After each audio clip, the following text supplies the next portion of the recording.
name's Amy FitzGerald. I am the Director of Training and Programs here, and I was the person who drafted the BCSTH Legal Toolkit that was based on the collective legal concerns of you, the Frontline members, and it was also based on a member survey that we sent out in 2015. And we had some webinars back in March 2016 that are posted on the BCSTH website. We've done some in-person trainings in Dawson Creek, Prince Rupert in the fall of 2016, and we'll be doing 2 more in 2017 in Surrey and Richmond, and we hope to do more in the new fiscal year. It looks as if some folks can hear, so that's good. It also looks like that there's one person who can't, Valerie. So, Valerie, I'm going to ask you to call my colleague Paka, and she will hopefully be able to help you with the audio portion of the webcast, and then and I apologize for that confusion. I'm just gonna send this out and then I'll get back to the content of what we're talking about today. So I'm going to be scrolling through these slides. I'll also be sending them to you afterwards. So you'll have them as well, and we're recording this portion of it, and it'll also be posted on our YouTube channel, so you could access it through that, and you'll also be able to access it through the new online learning training platform that we're going to be launching soon. So with respect to the Ministry for Children and Family Development, which I know you guys spend a lot of time working with these folks, we thought it was important to have a webinar on this topic, and also to sort of start a bigger conversation of how we can address some of the ongoing issues with MCFD and maybe build a better and more productive relationship with them. So back when I initially drafted the legal toolkit, we actually surveyed the Frontline members as to what legal issues they were concerned with. And of the 4 topics that were identified as being one of the highest concerns and topics with respect to legal issues, MCFD, or the Ministry for Children and Family Development, was identified as a top concern. And specifically, and this was back in 2015, folks were looking for MCFD policies on intimate partner violence, MCFD policies on how to assure the safety of moms while assuring the safety of children, and was specifically looking for a way to manage their relationship with MCFD to achieve integration of supports for women and children. And it looks like Valerie can hear, so yay. So we're good. Anyway, so that was back in 2015, and we highlighted it as something that was an important legal issue at the time. And then at our 2016 annual training forum, we had both regional meetings and program meetings where we gathered you guys together to get a sense of what your top concerns and priorities are. And again, MCFD rose to the top with respect to those particular meetings. And I'm going to go through the issues that were raised by you as the Frontline members as sort of a context for what we're talking about today, because primarily I'm going to be spending the rest of the webinar talking about MCFD's best practice document that was originally drafted in 2004 and then revised in 2010, which is still the go-to information and guidance for MCFD on addressing cases with violence against women. So it is their ongoing policy, and it hopefully will address some of the issues that were raised at the member program and regional meetings, and then we can advocate together going forward on how to really change the practice with MCFD. So specifically back to the program meetings that we had at the 2016 annual training forum, I'm just going to highlight some of the observations that were brought to our attention with respect to the child protection policy and practice that's going on today in British Columbia. Specifically, concerns were raised that MCFD is requiring transition houses to report to MCFD if a woman comes to the transition house with children and youth, even if the woman is the protective parent, which you will see is in variance to the best practice document that we're going to talk about. In some communities, MCFD is requiring the transition house to report to them if the woman returns to their abusive partner.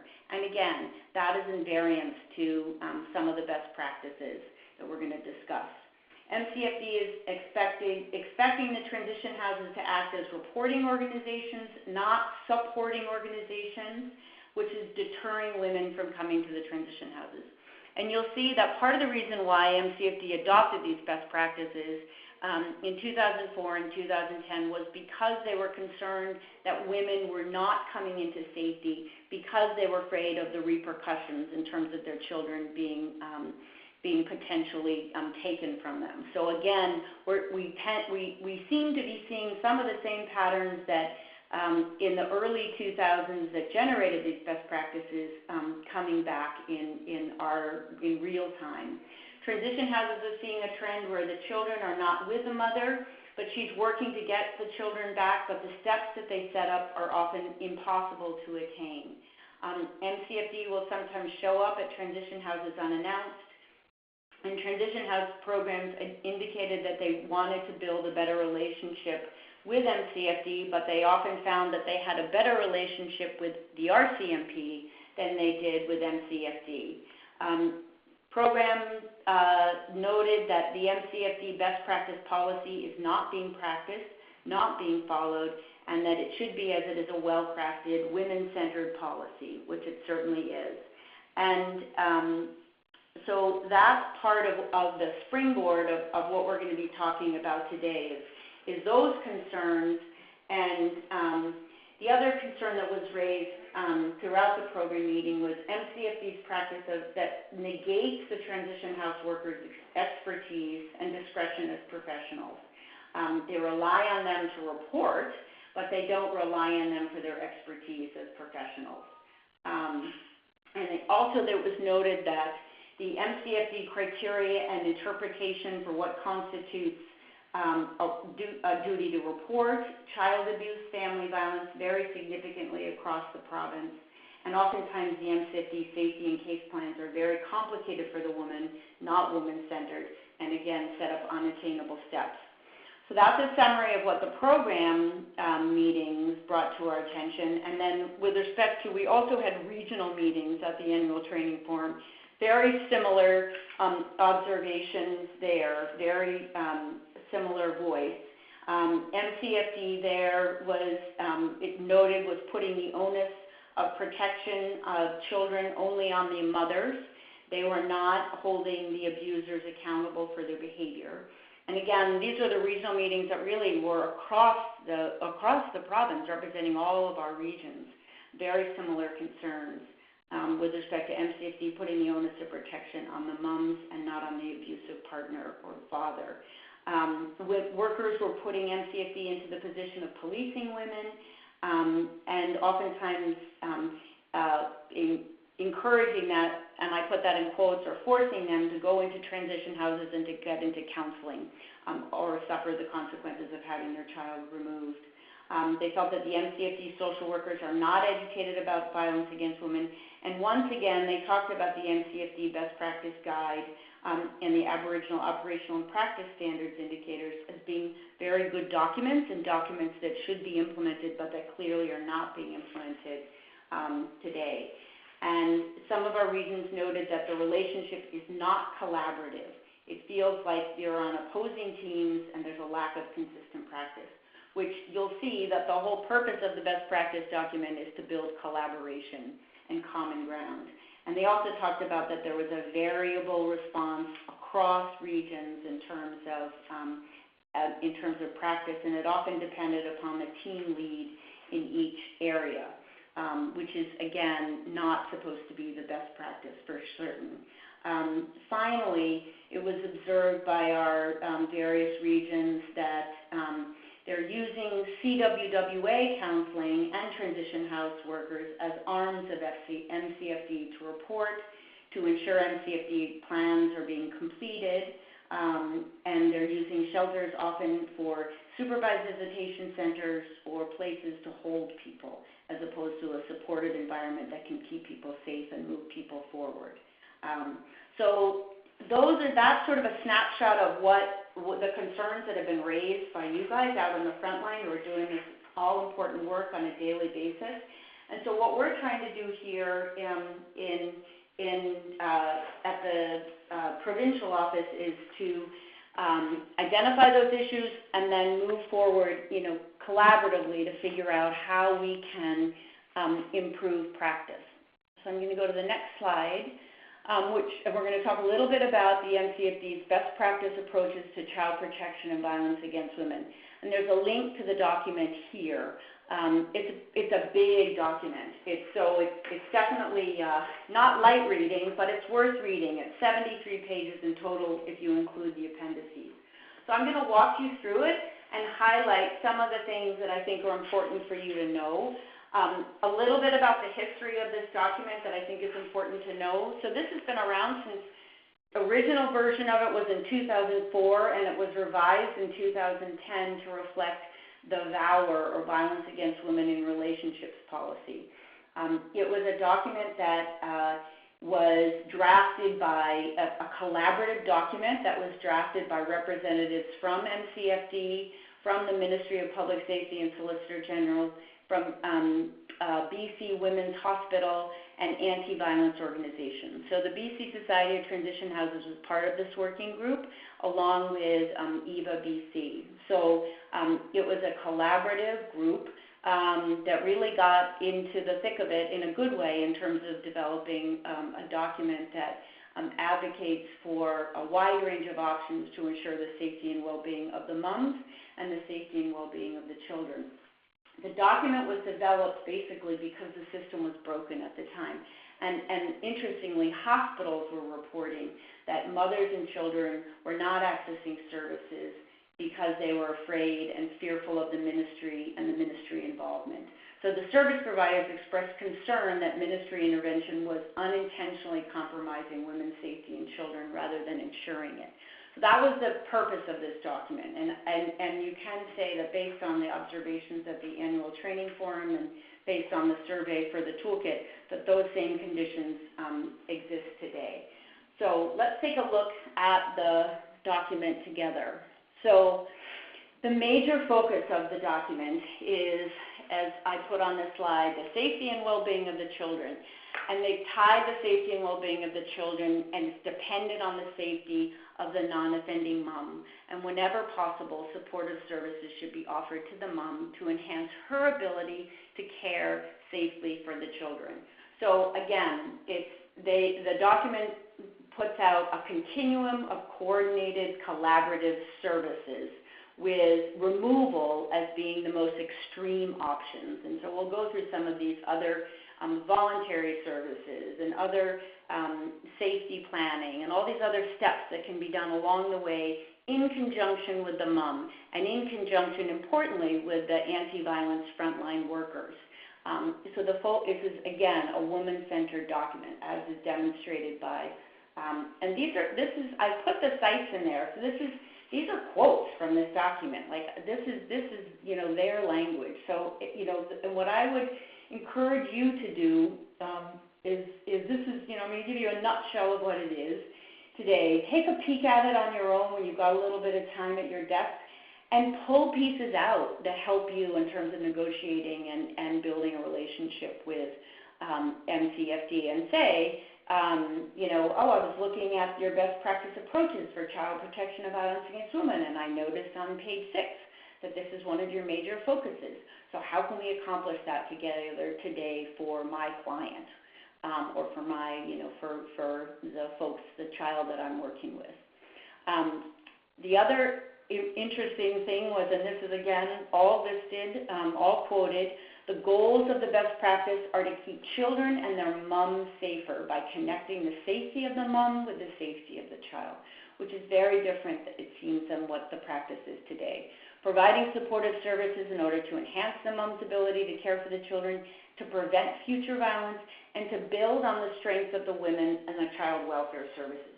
So they're really talking about an integrated response to moms impacted by violence, and with that, how violence then impacts the child. But it is, it absolutely, the bottom line of this practice is that it's supposed to be an integrated response that builds on the strengths of the moms and the women and the child welfare services. Again, this is from page 7 of the document. The idea is to develop a coordinated, collaborative response between MCFD and frontline workers. So, I mean, this is completely different than some of the observations that we noticed at the ATF, where folks were saying that they're at loggerheads, as opposed to working together collaboratively. So the document talks about having a mutual understanding and respect of the roles, responsibilities, and areas of expertise, which again, folks at the ATF said that, their expertise and their professionalism is not being respected.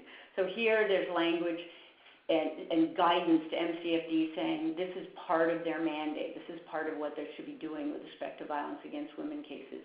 And also clear ongoing communication.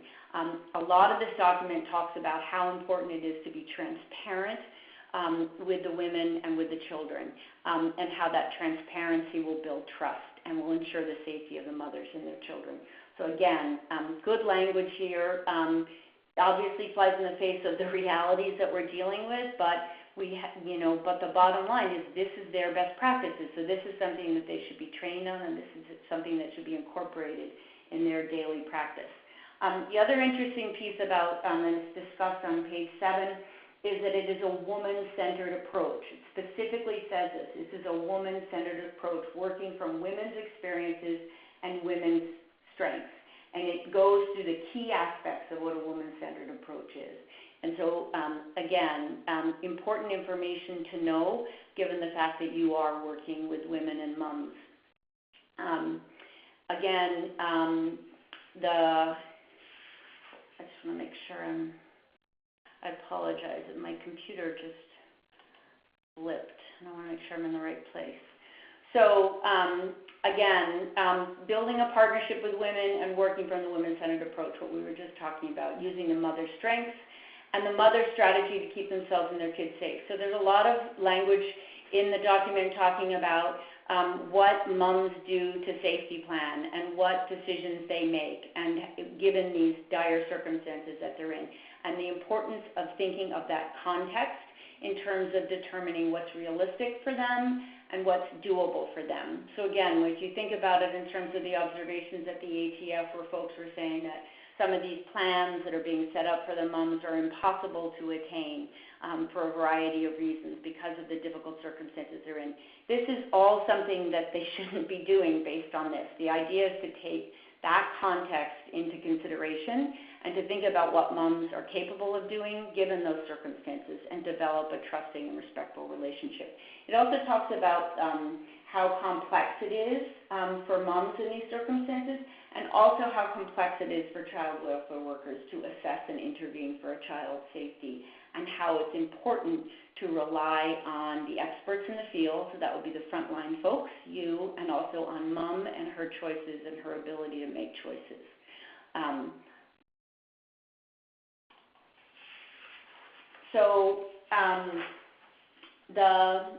In the MCFD best practices at page 8, they talk about, specifically, they go through definition, scope, and prevalence of all these issues. So it's violence against women, children and youth exposed to violence, men who are abusive, and the impact of abuse on women and children. And then they break down what are effective supports and interventions, and in terms of how to collaborate with frontline workers, how to hold the man accountable, and how to understand the risks and obstacles to leaving. So it's laid out on these pages, which is so it's sort of a game plan, let's say. With respect to the violence against women definition, scope, and violence, they take a very, very broad definition of violence against women in relationships. So they talk about women abuse being a social problem, how you have to take into consideration the context of it, and they also say that this is a gendered issue, and I'm going to read to you how they say that they're not using gender-neutral terms, specifically for the reason that women abuse is a social problem, and it's often characterized as an individual or family problem, and so I'm going to read to you the language from page 8. So, quote, the use of gender-neutral terms such as domestic violence, spousal assault, family violence, and intimate partner violence are not used, as they fail to identify that the overwhelming majority of victims of violence within relationships are female and the men are abusers, close quote. And so it's fascinating to me that they have that language in there because, as some of you know, we've been struggling on some of these documents that the provincial government is putting out now, and they're requiring gender-neutral language. So I feel like we're going around and around on this issue. And here, back in 2004 and 2010, they just said the reality that they're not going to use gender-neutral terms. And then they go through talking about the myths and realities of violence against women in relationships. And they basically say, it's a column of the myth and the reality, which is actually, and all those. Now the data here is obviously not current because it was last revised in 2010. But to be honest, it's still accurate data in terms of abusive men are 100% responsible for the violence against women, as opposed to each partner being equally responsible for the abuse. And so they break it down on page 8. It's a good column, and it might be effective in terms of using it in your conversations with the MCFD. It also uses the Canada's General Social Survey data in terms of demonstrating women being the majority of victims of intimate partner violence, and also the severity of the violence directed at them is higher. So it breaks it all down. And again, those are from, I think it's 1999, so there's more recent data, obviously. But again, it's a way to engage MCFD in a conversation about the reality of violence against women and how it affects your practice. They have an entire section, again, definition, scope, and prevalence of children and youth exposed to abuse, and specifically exposed to abuse of their mom. Talking about 60 to 80% of children and families where violence against their moms occurs are also exposed to abuse either by seeing it or hearing it, and that 30 to 40% of those children and youth who witness abuse of their moms experience direct physical abuse themselves. So they try and put that into a context as well within the document. And then there's a specific section about men who are abusive and breaking down the common behaviors that characterize men, and breaking down some of the issues, and again, sort of the myths and realities with respect to abusive partners. And they also, within that section, there's a discussion of the primary aggressor assessment and the myth of mutual battering, which I find very fascinating. So that's in there too. And again, it seems to be something that for a while practice improved on with respect to mutual battering, and now it seems to be coming back again. So that's on page 12. So they specifically talk about that. That is a myth with respect to, oftentimes with respect to mutual battering. With respect to the definition, scope, and prevalence section, they have on page 13, they have a significant portion of it that talks about the impact of abuse on women, and specifically how important it is to understand that impact, that will assist the child welfare workers to remain sensitive to the issues faced by the women and be able to assess the situation better with respect to determining what would be the most positive outcome for the child and for their mom. And they go through issues that you're very familiar with, talking about abused women being isolated, judged harshly, characterized inaccurately, often viewed as deficient, dysfunctional, bad moms, and they list all these things. So and they list them as things that need to be taken into consideration in terms of the whole social context. They have sections in here as well with respect to specific social marginalization of folks, such as specific to Aboriginal women, women with disabilities, abuse in same-sex relationships, as well as immigrant and refugee women. So they have pages on specific impacts to those folks, because they are oftentimes at risk for even more behavior, abusive behavior.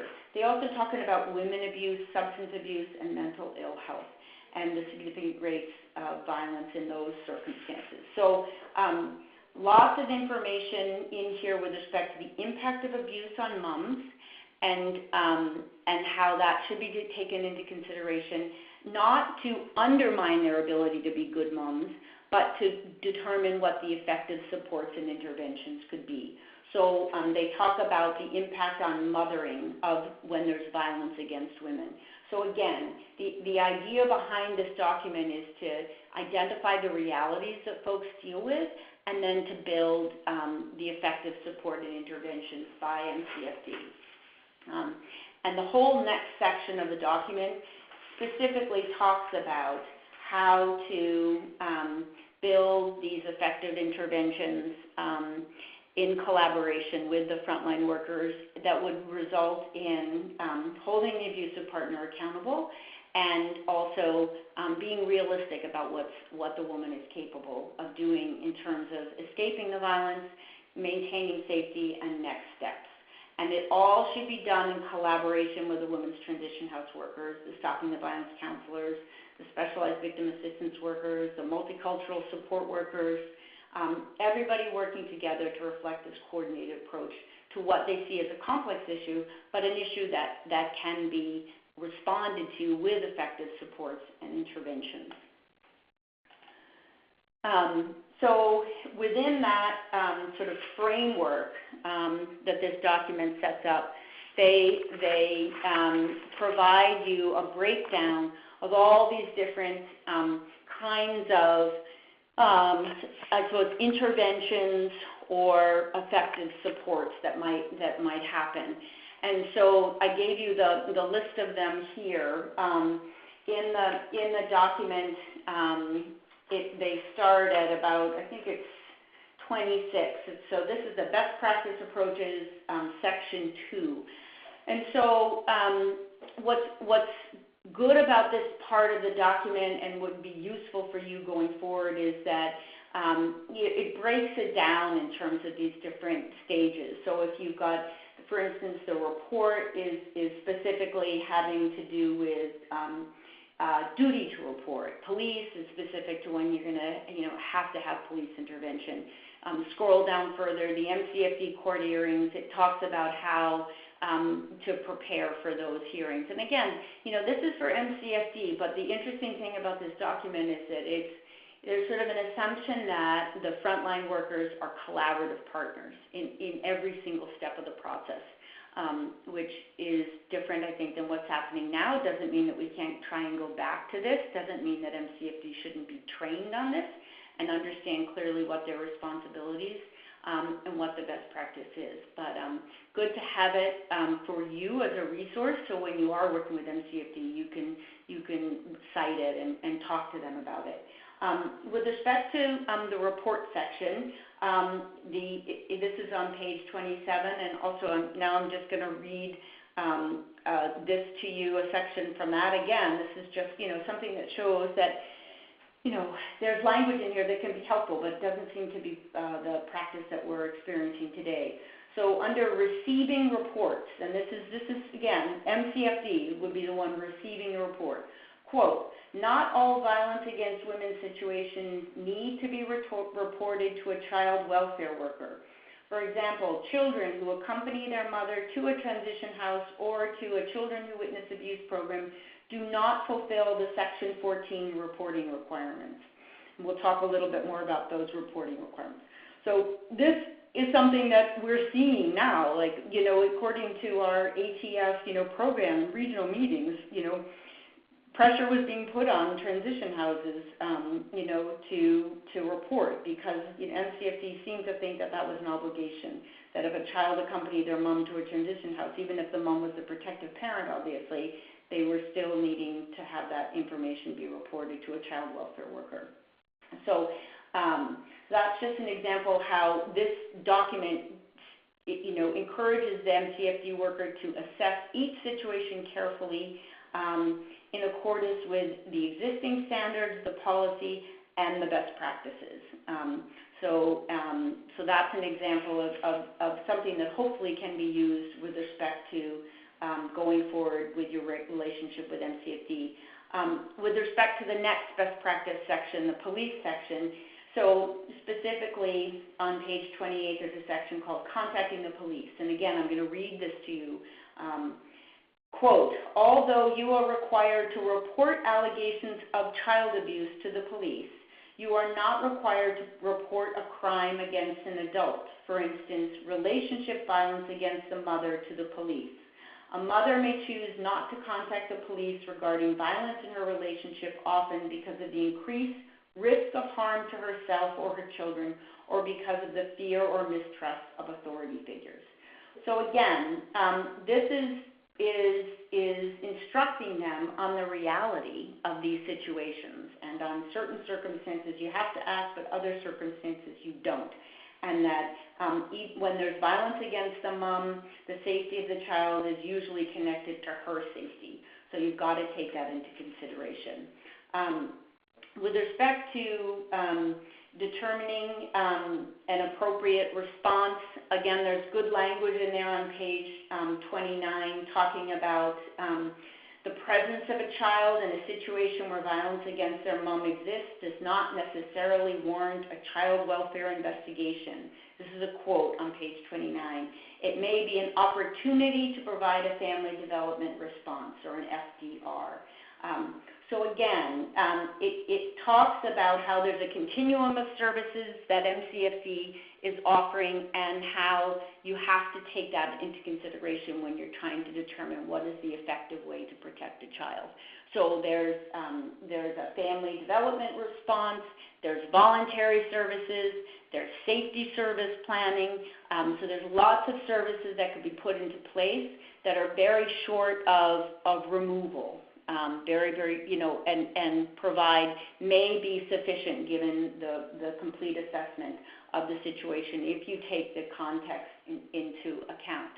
And so the document itself actually goes through determining when a power imbalance exists between the partners, and how you determine the safety of the child within that, and specifically within a family development response.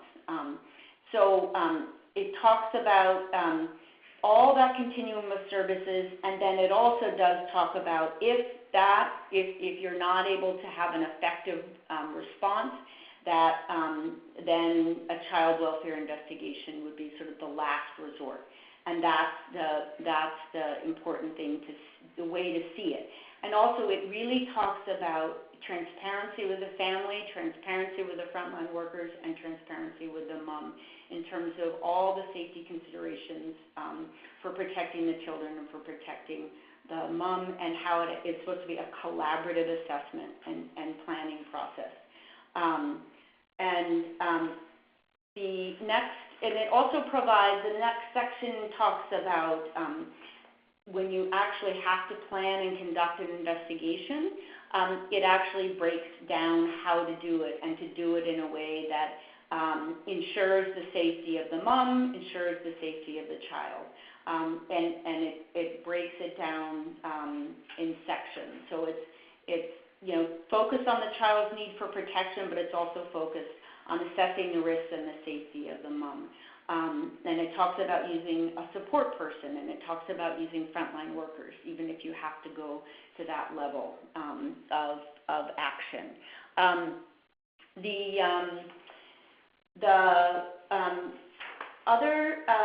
With respect to this, it also talks about detailed safety service plans for the moms, and also safety service plans for for the children. So again, it's very detailed in terms of how you can do this and what is an appropriate intervention and what would be a dangerous intervention. And I'm going to just draw your attention to on page 42 and 43, when they talk about actually having to go to MCFD family court hearings, and they talk about couples counseling and family mediation, anger management, and visitation arrangements. On page 42, they specifically talk about how those are potentially dangerous or inappropriate interventions, and here are the reasons why. So it's an important thing, I think, in today's world where there's such an emphasis now on family mediation, on couples counseling, anger management, that you are able to cite this section and say that there are certain circumstances and certain cases where this should be avoided and that these remedies may endanger the mother or the child. And on page 42 of your best practices document, in fact, you talk about this. And so that's just something to be aware of and to have sort of in your toolkit going forward. And it also talks about the importance of building relationships with frontline workers and also information sharing with frontline workers and with moms. So again, it's the idea behind it is even if you have to take the step of going to court and do an intervention, that you can attempt to do it in as collaborative and transparent way as possible. So the other section of the document that is probably would be helpful for you to know about is there are appendices in the back, starting at page 47, and they're broken down by some are sort of literature scans, some are stats. They relate to information and literature about women's use of violence. So that's, you know, again, it might be dated because it dates back to 2010. It talks about research related to violence against Aboriginal women. Again, that might be dated. There is a section in there about reporting requirements, which refers to the Section 14 section of the CFCS, which we're going to talk about in a few minutes. And the important piece about that, and this is just a page, it's Appendix 3, is it talks about the situations where a child sees or hears violence occurring between their caregivers, but it does not meet the reporting requirements for the likely to be clause. So in terms of, and it also talks about when women with children show up or reside at a transition home, they do not meet the test to report. So again, this substantiates the sort of assessment that has to be done, and it also addresses specifically what happens when moms are coming to transition houses as the protective parent, and that isn't a situation that needs to be reported, even though it appears that today that practice may be shifting, but in a bad way. It also breaks down a lot of information about safety planning, and then Appendix 5 specifically, it's interesting, they have a whole checklist with respect to when family group conferences or mediation are recommended in cases.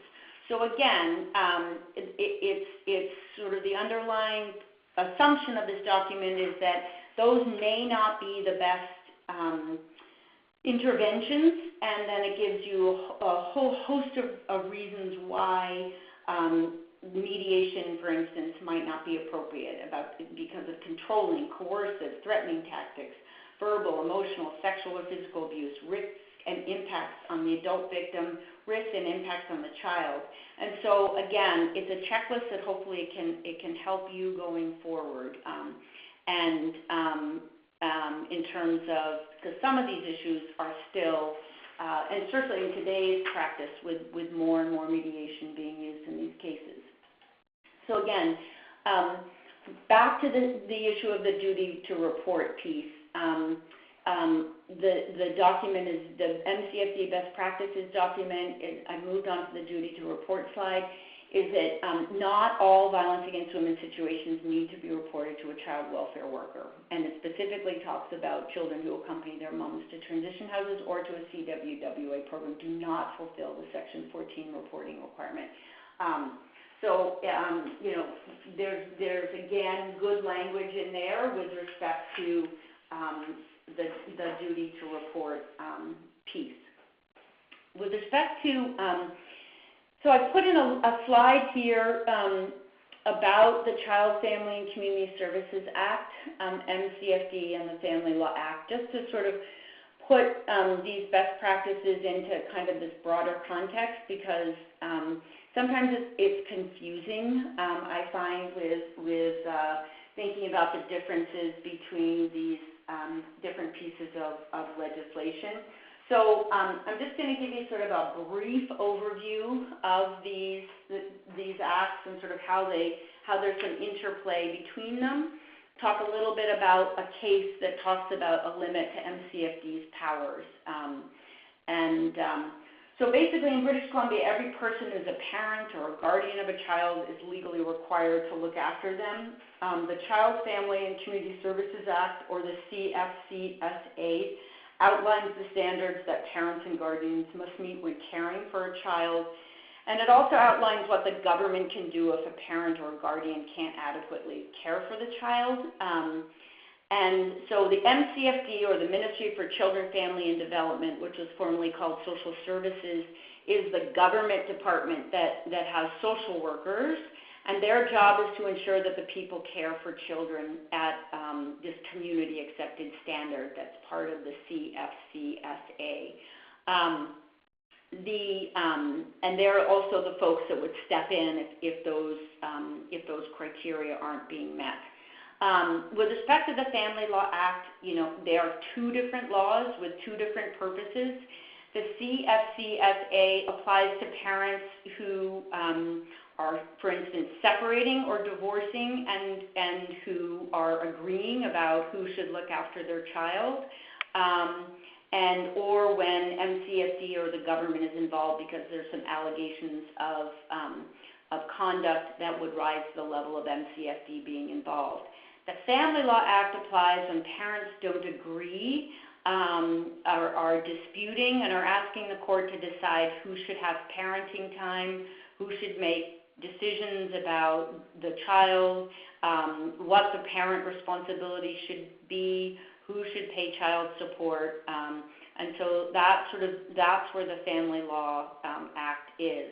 Under the CFCSA, a child is anyone under the age of 19, and there's an obligation for a parent or guardian to look after a child until the child turns 19. The sort of sometimes the confusion with respect to these two laws is that relates to when you've got sort of multiple cases going on in different courts. So you might have a family law matter going on. Let's say there's a protection order. At the same time, there's a Child, Family, and Community Services mediation going on. So there are some confusing moments with respect to these two laws. The other piece about these two laws that sometimes confuses folks is the Family Law Act, which revised the old Family Relations Act, removed the word custody. So the Family Law Act talks about parenting responsibilities and guardianship. The Child, Family, and Community Services Act still talks about custody. So there's some language there that's confusing for all. And you'll see in some of the cases, they talk about returning the child to the parent who is entitled to custody, which can get confusing with this new concept of guardianship that's been put in place by the Family Law Act. And so that's just something for you to be aware of going forward. The case that we're going to talk about very briefly now, and then I'll open. I've got one more slide, and then I'll open it up for questions. Sort of raise some of these overlapping issues when you had MCFD involvement and also family court involvement. So the thing to think about is when you've got the Family Law Act making an order, and there's a corresponding CFC-SA hearing. So for instance, in this case, MLJ versus RDJ from 2013, the mom in this case withheld access to the dad. She was advised to do so at the request of MCFD, who were investigating a protection order. So she was breaching a family law court order. And so she was in good standing with MCFD in the sense that she was abiding by what they asked her to do, but in doing so, she breached a family law order. And then MCFD did not take any steps under the CFC-SA to remove or supervise the children, but directed the mom to deny the dad access. There was a report done by MCFD and an assessment, which took about 4 months, and eventually MCFD agreed that the children should go back to the regular visitation schedule with the father. So the father then sought costs against MCFD and the mom for having him to enforce the order and for the breach of the order. And so here's the confusing part. So the judge was talking about how under the Family Law Act, you've got two parents who are entitled to parental responsibilities and guardianship. MCFD took no formal action, but told the mom to take the action, and then the father was denied due process because his access to the child was limited. And in this case, to be honest, the judge kind of scolds MCFD and says to them that you can't put a parent in this situation. You have an obligation as a government entity to do an assessment and to act or not act. And specifically, they also have the ability, they meaning MCFD, they could have intervened in the Family Law Act proceedings if they had needed to. They have a leave to intervene in those proceedings. So they could have intervened, they chose not to, and they used the mum. And so the important thing to think about is that there is a limit to MCFD powers to override an existing court order unless they have actually acted to remove the child or to intervene in the case. So sometimes when you have situations where MCFD is instructing a mom to do certain things, if there's court cases going on, be cautious about that because of this case decision, and we can talk about that offline later as well. The things that MCFD can do in the actions they can take are they can, for instance, move to intervene in a family law proceeding. They also can bring, and I put this up on their slide, they have the ability to bring these protection intervention orders under Section 28 if the director has reasonable grounds to believe that contact between the child and another person would cause the child to need protection. They can apply for a protective intervention order, and if it's granted, it's up to 6 months. They can reapply for a new one, and if the party breaches it, it can be charged as a criminal cause of action. So there are things that MCFD can do, and interestingly, the best practice talks about these specific remedies as being something that MCFD should consider using to address the abusive partner and to keep the non-offending mom safe. So, you know, it's interesting that it's highlighted in both the best practices and it's also highlighted in case law. The other thing that you may be seeing under the CFC-SA is if you've got a situation where They've, let's say MCFD has responded to a situation, they've assessed the child's safety and well-being, and they're trying to determine next steps, sort of what the next plan is in terms of where the child, where the child should live, what sort of parental responsibilities should be ironed out. So mediation is an option, as you well know, that they use and to determine some of these options. And there's probably pros and cons with respect to mediation. I think it works better in some communities than others. But if you're working with Child Protection Services and they propose it, again, look at the best practices. Look at those sections in there that talk about it to make sure that it's appropriate for your case. And if you go that route, just be aware of the fact that the mediation is free.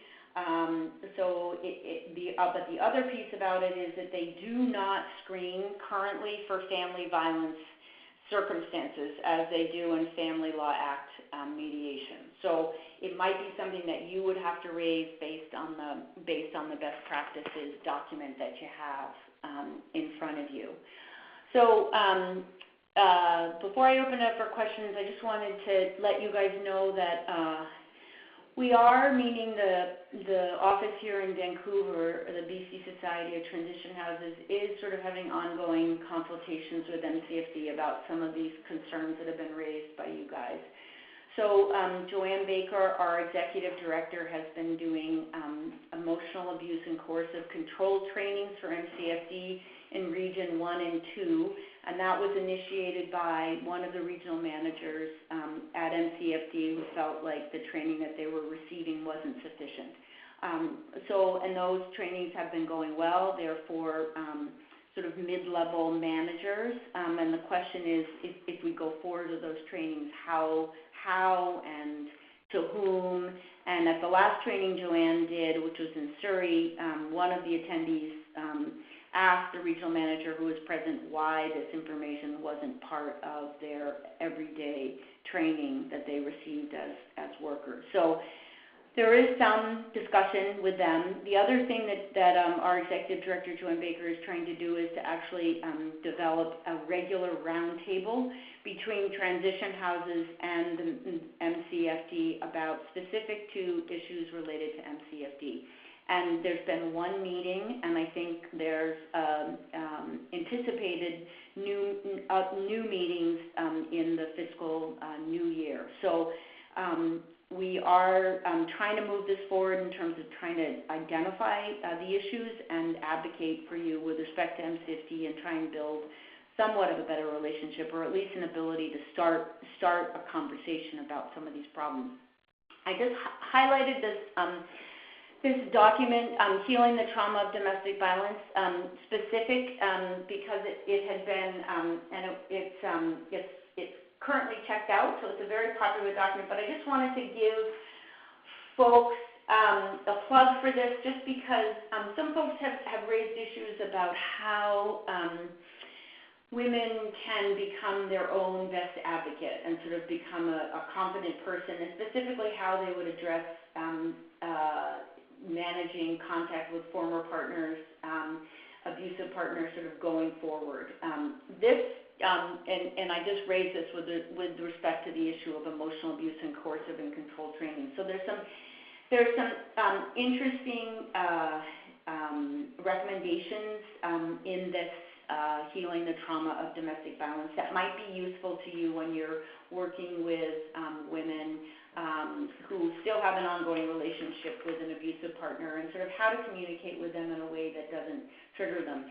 This is designed for, it's part of a trauma recovery technique called cognitive trauma therapy, and it's designed for folks who have been separated. So I'm not sure, I think you'd have to be cautious about using this with folks who are in a closer relationship, but there might be some good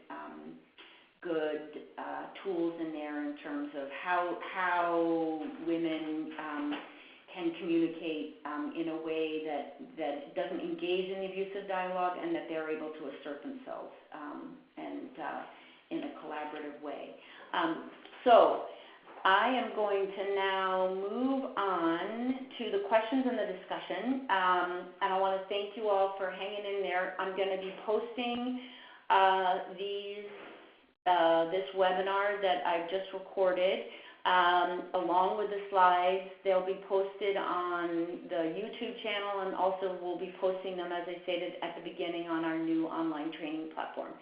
So right now I'm going to stop the recording, and then I'm going to open up the lines so you can post questions through the chat function, or you can do that on the phone.